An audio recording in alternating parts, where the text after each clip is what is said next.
Mr. Chair, thank you very much, and to the Foreign Affairs Committee for having us here today. I want to first off thank the Gold Star families who joined us. I want to thank the veterans who stood up both in Afghanistan and beyond to help save lives. To the civilians, to the volunteers, to our allies across the board, many of us served in Afghanistan, and many more have served on Signal, in chat rooms, and at the wee hours of the morning while doing our main job to help save Americans, our allies, and the future of this country. Specifically, I want to thank Sergeant Vargas. You are a reflection of so many young men and women who went to serve our country in the best way possible.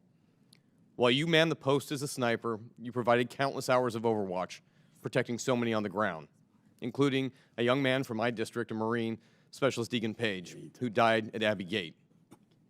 You knew the right thing to do. Leadership did not empower you to be able to save lives, and that is not on you. Thank you for your service. Beginning on the 26th of August, so many of you in this room, who I see both as friends, as allies, as a band of brothers and sisters who stood up, thank you. When HKIA fell, hundreds of Americans were left outside the wire.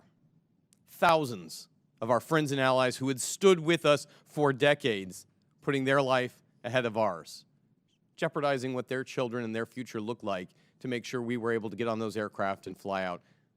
I'm honored to be able to, just this week, honor Major Lunning, who was the last medical nurse to fly out with a group of Americans and Afghans on the C-17 that saved their lives as they traveled to Germany. Unfortunately, hundreds more had to be left behind. I want to tell briefly the story of the Syed family who was at the bombing at Abbey Gate.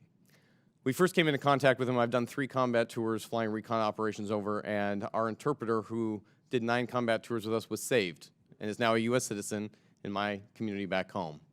But contacting us, they identified that this engineer, a grandfather, who had worked with the U.S. Embassy, who was promised evacuation, who went to Abbey Gate, was hit in the explosion.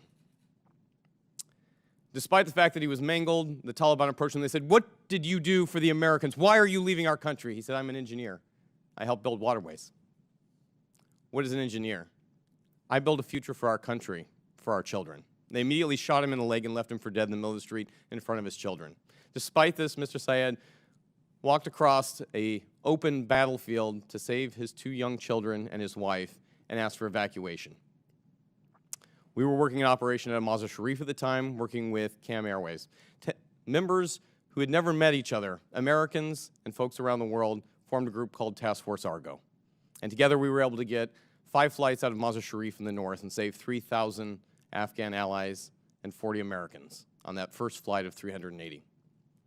But that is only part of the story. The true heroism exists in the faces of each of you in this room, who, despite the fact that you reached out for help from our federal government, you got no answer. Now, Mr. Syed was able to not only navigate a caravan of 40 vehicles north over an 8-hour journey. We asked him, would you please pick up 2 young women whose husband has gone missing? They were students, and on Monday, they were going to university. By the middle of the week, they were beaten in the street because they did not have a head covering. Their future was one of rape and forced marriage.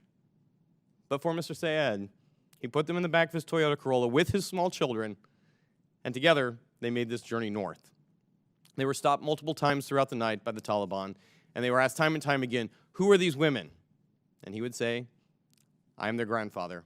We are going to a wedding." But this cover story was not developed out of thin air. It was the work of volunteers who helped at every checkpoint report back on what was going on, who helped provide a clean pathway and made sure that there was a safe harbor when they arrived in Mazar Sharif. And over the course of the next weeks that turned into months, flight after flight saved these individuals. There are many of you who are on this panel today, and I cannot thank you enough. This digital Dunkirk, this rescue from Afghanistan, is a direct reflection of what you did to save these lives, the lives of people who had spent decades saving ours. So with that, France, I want to first of all commend you and everything that you did to help evacuate with your team and the hundreds of volunteers behind the scenes, not just here, but around the world who did that. I want to speak specifically to the issue of flying folks out of Mazar Sharif. Was the U.S. State Department or the Taliban the harder force in being able to get those aircraft off the ground and save those lives? They were equally hard, Congressman.